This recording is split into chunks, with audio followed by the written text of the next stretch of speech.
How's it going? The new Superman has been released, and I figured I'd share my thoughts on it. There's been a lot of controversy surrounding this film, which we'll get into. But after all this stuff, people just want to know, Ralph, did you like the movie? Did you like Superman?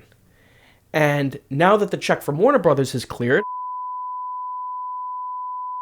just kidding. Warner Brothers did not pay me to like this movie. Overall, this is the best Superman movie released in my lifetime. That's not even an exaggeration because I have Superman Returns, Man of Steel, Batman vs. Superman, which are all terrible. I remember seeing Superman Returns when I was a kid. Here's a little story, because people like hearing stories about me when I was young. For some reason, people are weird.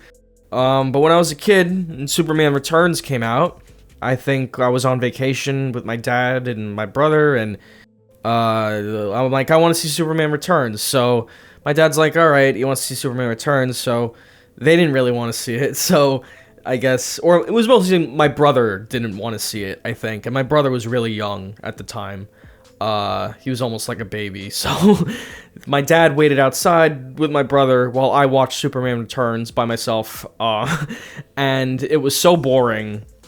It was so freaking boring, the movie, that I just left before it was even over because I felt bad for my dad and my brother waiting outside. But I feel like if the movie was better, I might have stayed. I don't know. It was too dull, and Kevin Spacey is in it.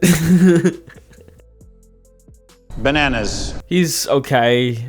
As far as the Lex Luthor performance, I prefer Nicholas Hoult, definitely, to Kevin Spacey.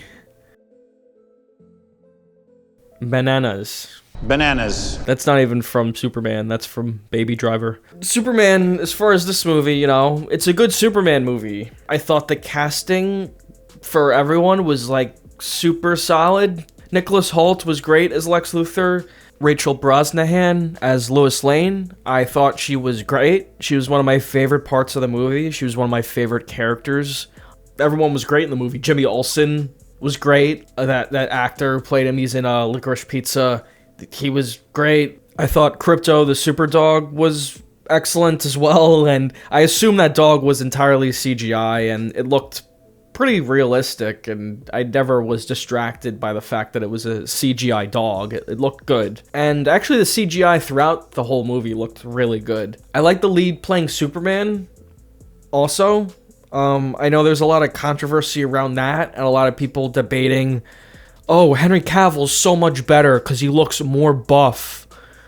Okay, but Superman doesn't necessarily get his strength from his muscles, you know what I mean? Like, if he fought a bodybuilder like Arnold Schwarzenegger, like in his prime picture, or like Hulk Hogan, Superman would still beat them, because it doesn't matter that they look bigger, he's Superman, and he has superpowers. So the fact that that's an argument for people is like, okay. A lot of people, they just put two photographs next to each other, right? And they act like that's an argument. And even if you like Henry Cavill's Superman, which I don't necessarily really like Henry Cavill's portrayal of Superman. I thought it was really boring. They're two different performances, you should just forget about Henry Cavill and look at this performance of Superman as its own thing. And you can kind of look back at the other performances and compare them. But as far as, what was a better written character and which character felt the most like Superman, to me, this version of Superman is great. It's one of the best versions ever brought to film. David Cornsweet, is that his name? He's terrific in the movie. I thought he was great as Superman. He totally embodied Superman and Clark Kent, and he was just great. I felt like I was watching Superman again. And that was one of my favorite parts of the movie, was his performance. He has great, speeches that Superman would give. He has great, little monologues. And it was, a very good performance. Even though it has such a history, every time they try to do something new with it, people complain. And, I just feel a lot of the criticism lofted at this movie has been so unfair.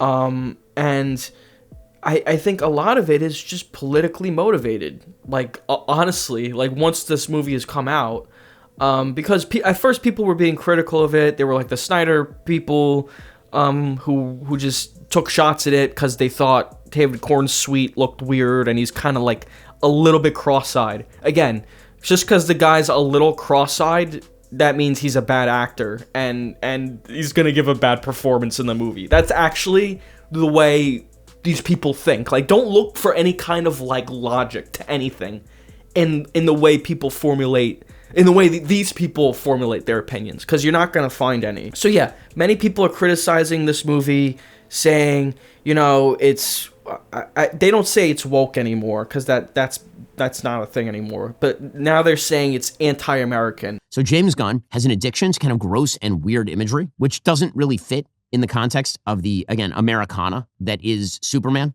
And it's like, so many of these people criticizing it aren't real human beings who watch movies. They don't, like, care at all about you or movies or any. All they care about is their political grifting. We are not made aware that the people of Jarhanpur are either wildly terrorism supportive, that they have participated in multiple terrorist attacks on the people of Moravia. Like, when I'm trying to talk about this film, I'm not being negative for the sake of being negative, like with Man of Steel, right? I did not criticize that movie because I wanted to get a bunch of clicks online and be super cool and trendy or whatever. I just was giving my honest opinion on that film, and I'm giving my honest opinion on this film. And that's all I owe you. like that's like what I feel is the most important part of like a review. And that's what none of these people do. They're dishonest. They don't watch movies. They don't like movies even. They just watch movies so they can shit on them and shit on these like political things in them. Nothing genuine. No genuine criticism.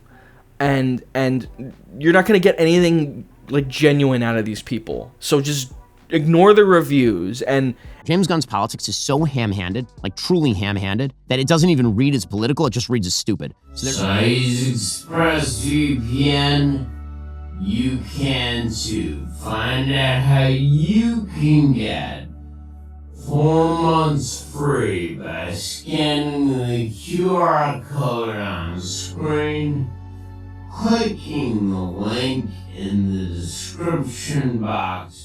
When you go into a film, you should give it a fair chance. I give every film a fair chance, no matter how bad I think it's going to be. And they have no grasp on, like, good filmmaking. They just want an excuse to trash, like, a movie. It's so fucking desperate. Like, it's not even a funny bad movie like The Room or, like, anything like that. It's the new Superman movie, and people go into it wanting to hate it. And you're really just wasting your own time and your own money. Like, if that's how you're gonna be. Just to, like, make a review and post it on YouTube. Like, okay. But again, that's why you have channels like mine, where you get a genuine opinion from someone who likes movies and watches a lot of movies, get an honest take. There's just, like, so much stupid shit I've read, like, online. It pisses me off. Like, this new Superman movie's made for kids. This Man of Steel was made for adults, and this shit's made for kids. Man of Steel was made for adults? Like...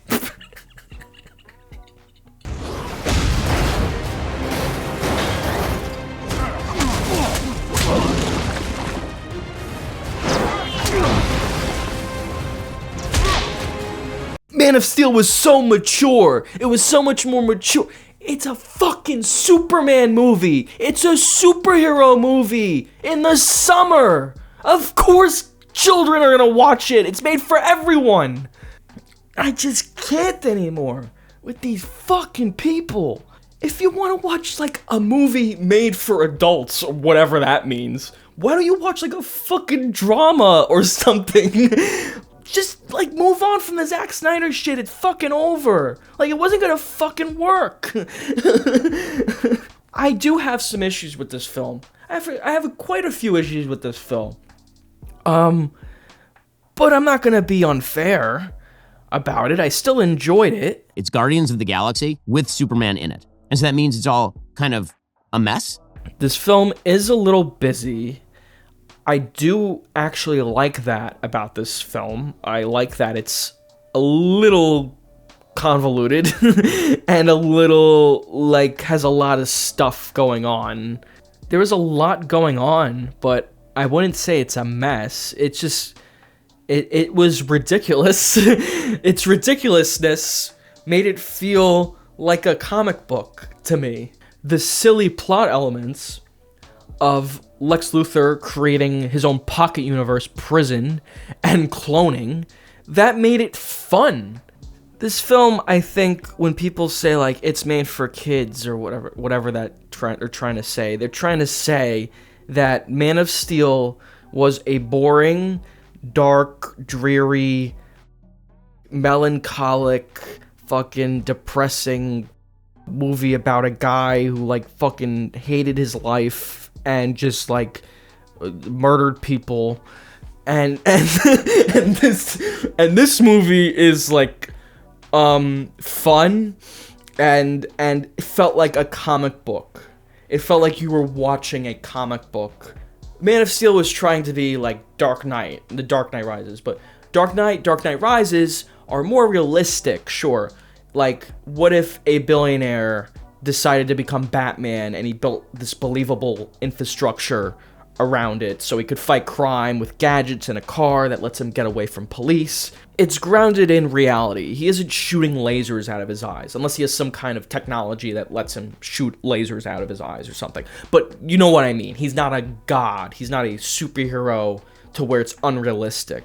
Whereas Superman, you cannot really take that approach with it because it's a flying dude who shoots lasers out of his eyes and is invincible and fights a bald guy and is from a planet that's like billions of light years away, but he still looks exactly like a human being, which like destroys like the theory of evolution or whatever. But like, you know what I mean? Like, it's just, you don't think about that part of it because you suspend your disbelief with Superman more than you do with Batman, at least in the Dark Knight movies. And like, so people aren't willing to suspend their disbelief with this movie. They just pick it apart and find plot holes in it or whatever, but they're missing the message of the movie, the emotional core of the movie, the fun of the movie, like the fun action sequences and the good character moments between all the characters. You know, Superman is supposed to be over the top, and in the context of this film, it works really well. James Gunn really excels at writing ensemble characters, and that's why they included characters like Hawkgirl and Green Lantern, that version of Green Lantern that's not Hal Jordan, and Mr. Terrific. They were kind of assholes, which is, again, like Guardians of the Galaxy, trying to mimic that kind of camaraderie. But it wasn't just like Guardians of the Galaxy. Again, like, James Gunn was actually good at writing those Superman characters also and making them very Superman. Like, he adapted to the Superman material. Like, Lois Lane's very well written, Jimmy Olsen's very well written. It was weird seeing Bradley Cooper as like the Krypton parents or whatever,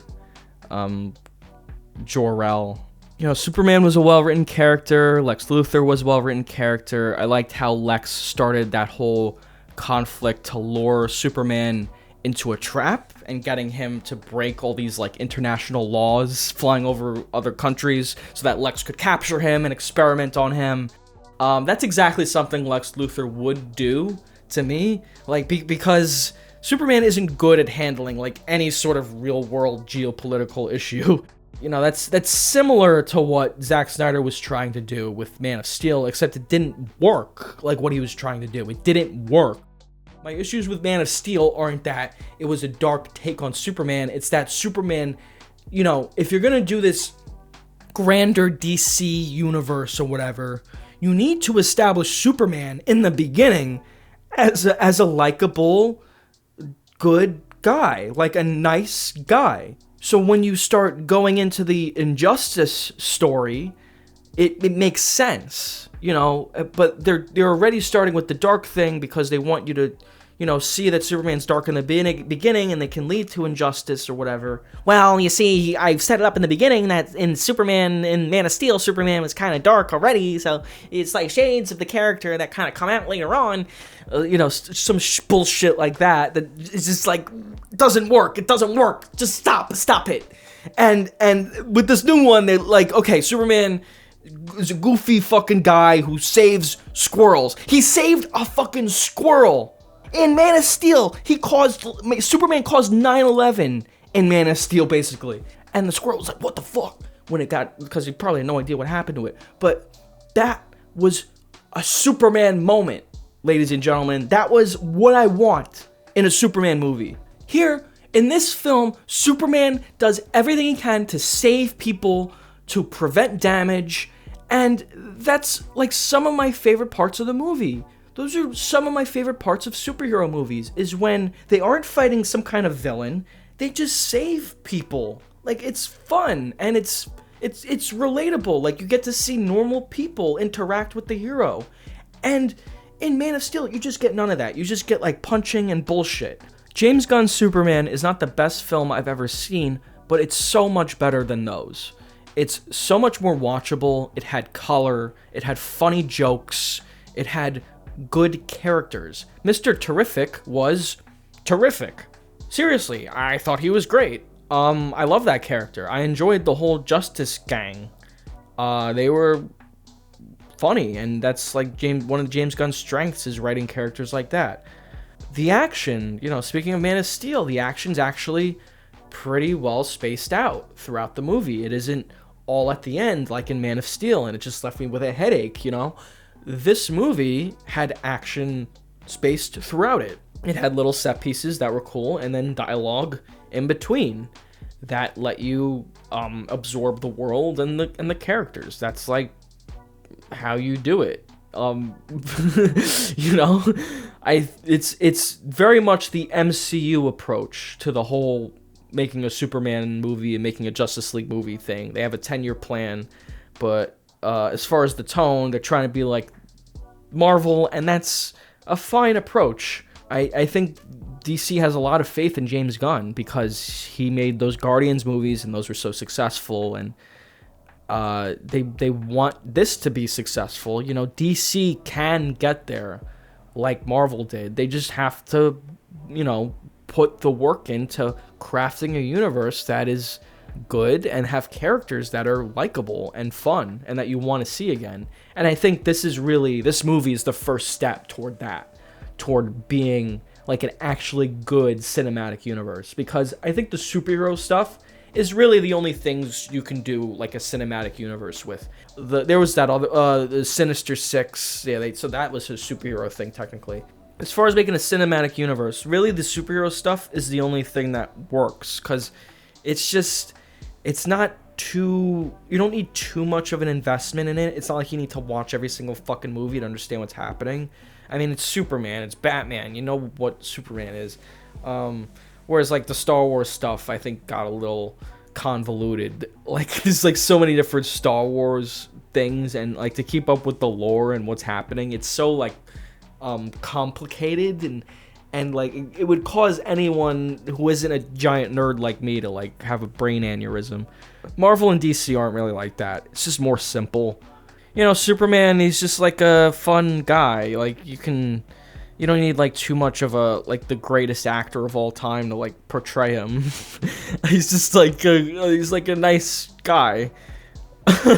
I'm sure in his contract, David Cornsweet, I'm sure there's something in his contract that like, because obviously he'll be Superman in like probably like 100 more movies now, but there's something in his contract now they do with all these actors that's like, look, that shit that happened with Robert Downey Jr., him making like $300 million a movie, that's not gonna happen with you. We're gonna write in your contract that you get this much money, and you're gonna be getting this much money for the entirety of you playing Superman. And that's pretty much the end of like the whole fucking Robert Downey Jr. milking the studios for $300 million and him being back in like the Avengers Doomsday as Doctor Doom. That's so fucking stupid. I don't know why the fuck they did that. He's playing some kind of weird game where he wants to see how much fucking money he can suck out of Disney. Like, he's just like, oh, well, no, I'm gonna retire as Iron Man, but I can come back as Doctor Doom if you give me, like, 25% of the box office or whatever. And I don't know, the Marvel stuff has gotten a little too off the rails. It was kind of nice to watch this because it's so back to, like, basics. Like, here's just, like, a basic good superhero movie. Like, you need to know who Superman is, but aside from that, you don't need to, like, watch any other movies or any fucking shit. You don't need to know who this is and that is. I mean, Peacemaker makes a cameo, but it's not too much, It's just like, I don't know, I just liked it. It was quaint. It felt quaint, which is what I liked about the original Superman movie. It felt like this small little movie about Superman. I don't know what Marvel's doing necessarily, but that's like, it's just so, like, it makes my brain hurt when I think about it.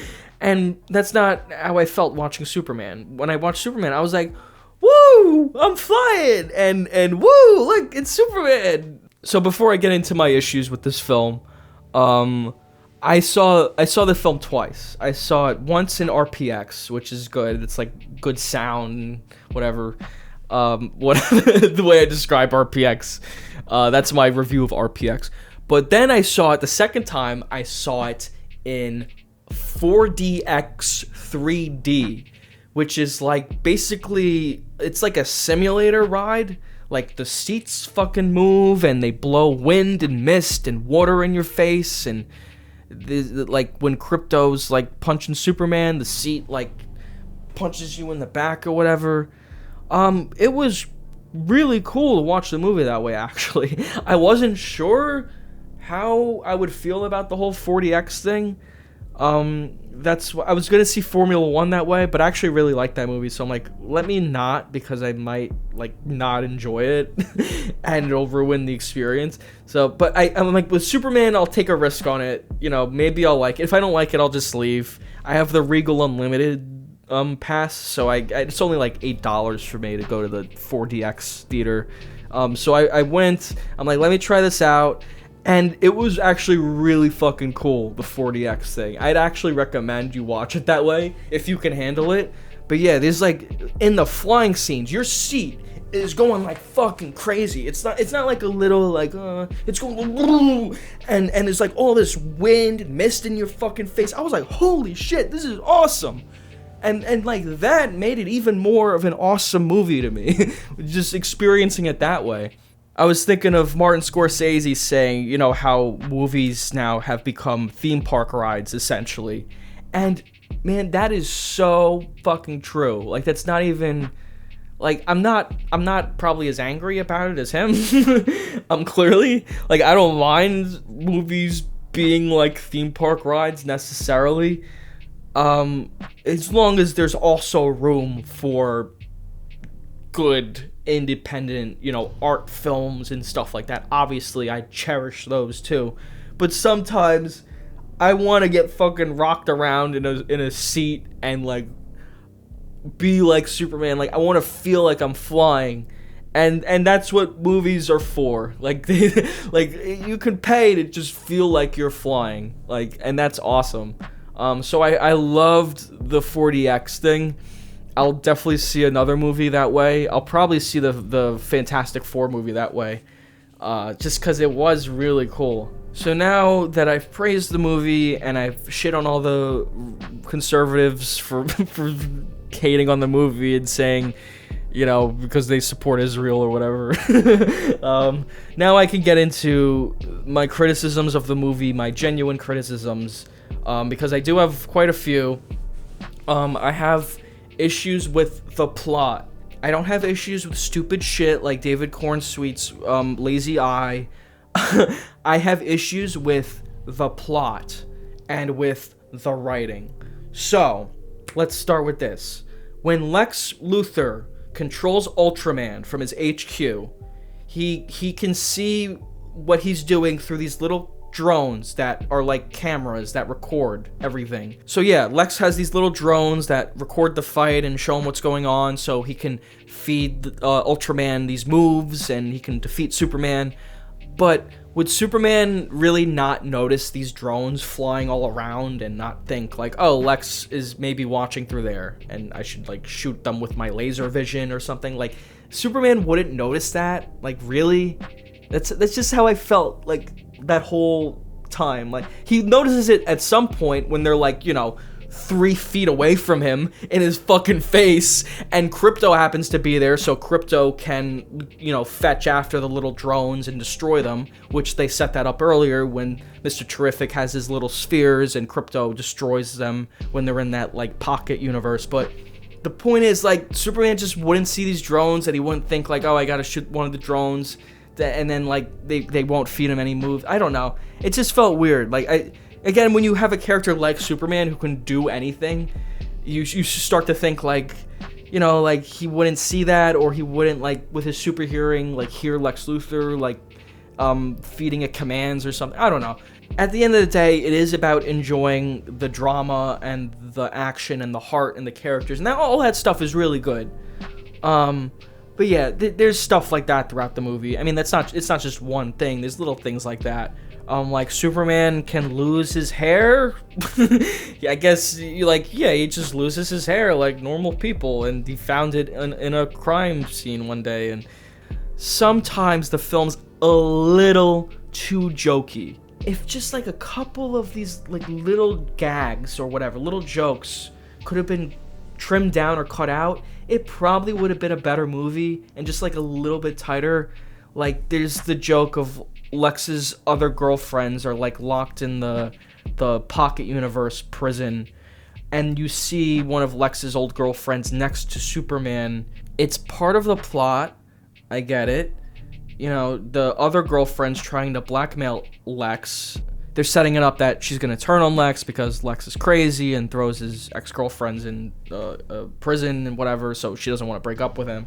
But then there's just like this part later when the guy who can like turn his arm into kryptonite like makes the sun, and she's just like screaming like, hey, they're doing something here, get them out of here. And then there's another guy yelling like, yeah, there's something going on here. And then they start arguing with each other because like they're trying to get attention from Lex Luthor. Maybe Lex will let them go, they think, if they catch Superman doing something like he's not supposed to be doing.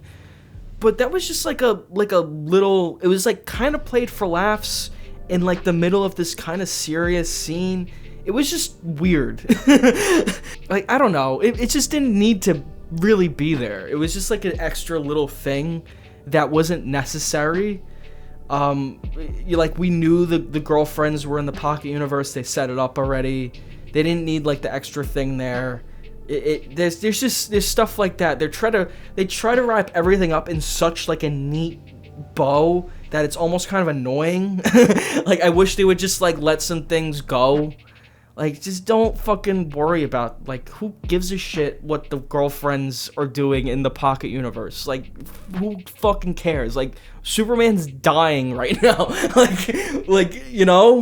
I just wish, like, every movie would stop trying to do the Marvel thing of have a joke every 5 seconds and just, like, take a step back and like, let it be more organic. Just let the tension and the drama kind of, like, work and let the audience feel it, because there's points in this movie where it's like dramatic and dark, and then I guess James Gunn gets scared that people are gonna go back to like, oh, is this like Man of Steel? So he just like immediately goes back to like these comedic funny things. Like, you see Superman in the prison cell and he's dying, the guy with the kryptonite arm is there, and then Lex Luthor comes in and he kills one of the guys that Superman saved, and I really like that scene. That was a good dramatic scene. I like Lex Luthor just has like this big fucking gun and like this big revolver, and he just shoots the guy.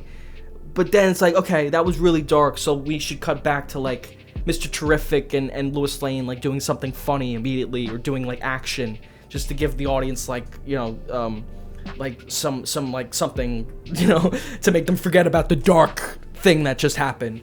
And the movie's like too much of that. Like, focus on the dark, like, this is the dark part of the story. Like, we can focus, like, really make the audience, like, fucking feel it, you know? And stop with the jokes. Even Dark Knight Rises, right? Like, when Bane breaks Batman's back and Bruce Wayne is in the pit, and it's, like, hopeless. It's, like, 20 minutes of hopelessness. Like, Batman's never getting out of there. Bane took over the whole fucking city. Bane's killing everybody. Like, everyone's gonna die. When it is done, and Gotham is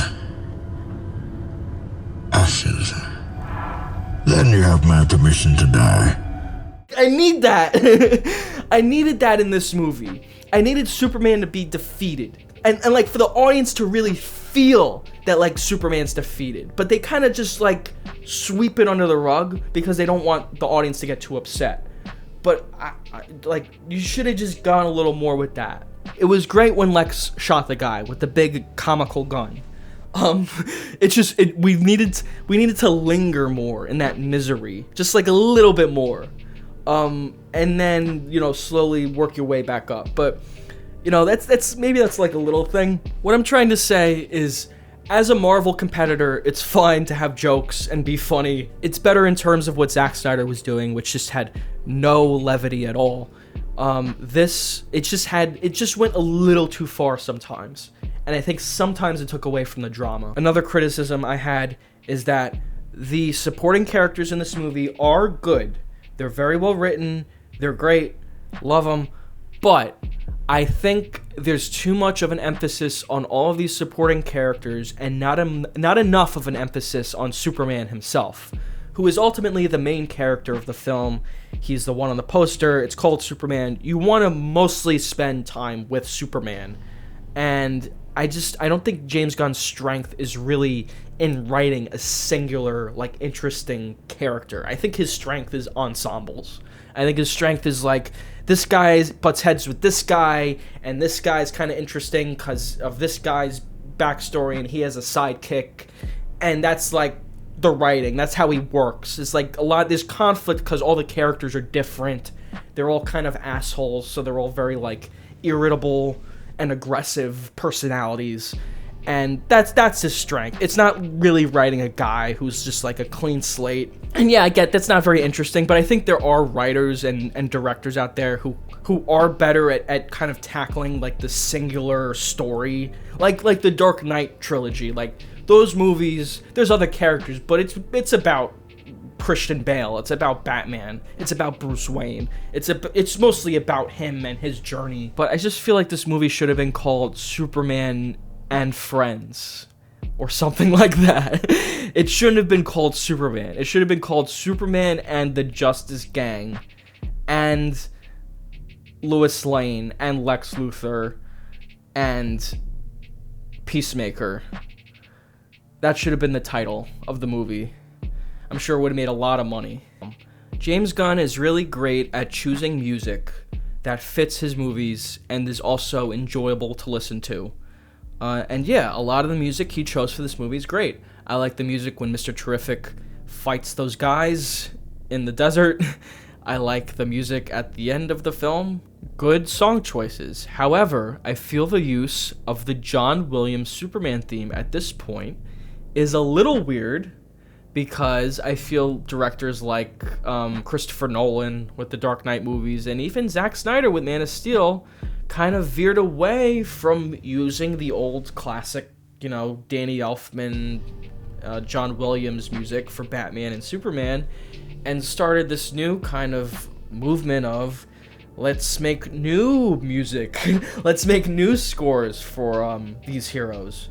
And I thought that was cool because I love the score for The Dark Knight, obviously, and I like the score for Man of Steel, at least the main theme by Hans Zimmer, but it just seems like they've kind of shifted back into, like, let's just use the Superman theme, the John Williams Superman theme, and I don't know how to feel about it.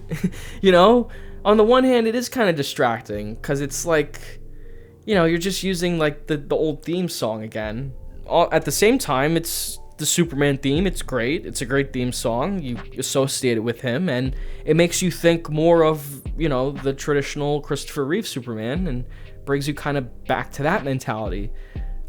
So in that way it works, and there's some cool like arrangements of the music and the theme song. It sounds good in the movie. I'm just saying I kind of liked this idea of we're not recycling the old movie themes again. We're gonna invent new music and give you something new, like that version of Batman's Forever. We're always gonna use that Batman theme. That's not how I want to look at this stuff. I want it to be reinvented, and I want it to be not lazy. And I'm not saying this movie's lazy, but maybe the use of the theme song is a little lazy. One of the plot points I did not like was the fake message from well, it isn't a fake message, it's the message from his parents. He only knows half of the message, but somehow Lex Luthor is able to decode the second half of the message, and it gets aired on television, and it was kind of too abrupt is one thing.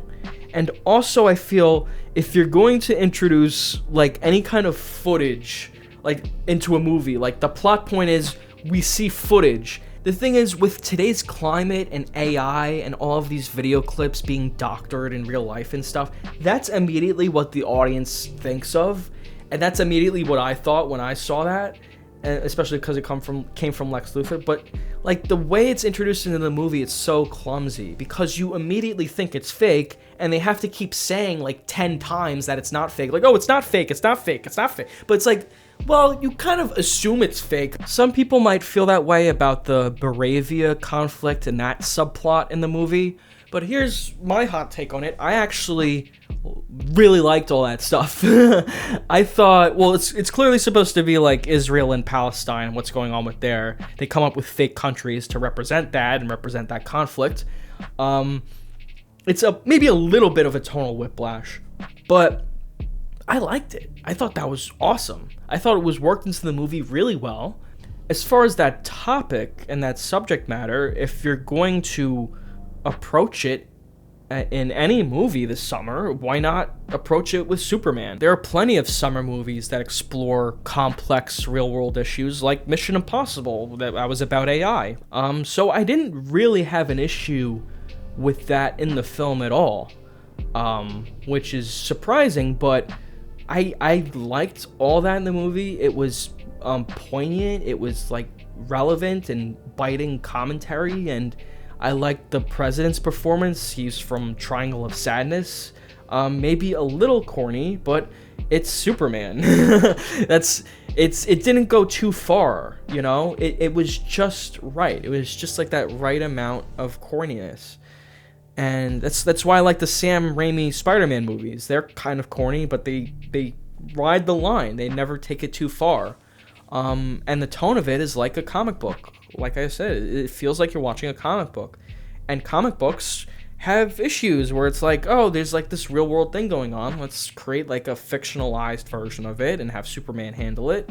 And yeah, I thought it worked great in the movie. I don't have an issue with that part at all. Surprisingly, I like that, and I agree with the message. And yeah, I think it's good that people are exposed to it. There's still people who don't fully understand it and don't understand like the morality of it, and I feel like this movie presented the morality of that situation very clearly, and like what Superman would do. Like if we lived in a world where Superman was real, he wouldn't take that shit. He'd be like, no way. Absolutely not. Would not let that happen. I basically said everything I needed to say about this film. Yeah, I liked it. I thought it was good. I would give it a 7 out of 10. That is my rating. I have spoken. Ralph has spoken. And now you all have a good take on this film, finally. I'm a stupid asshole, and my opinion on Superman sucks. Thanks for watching.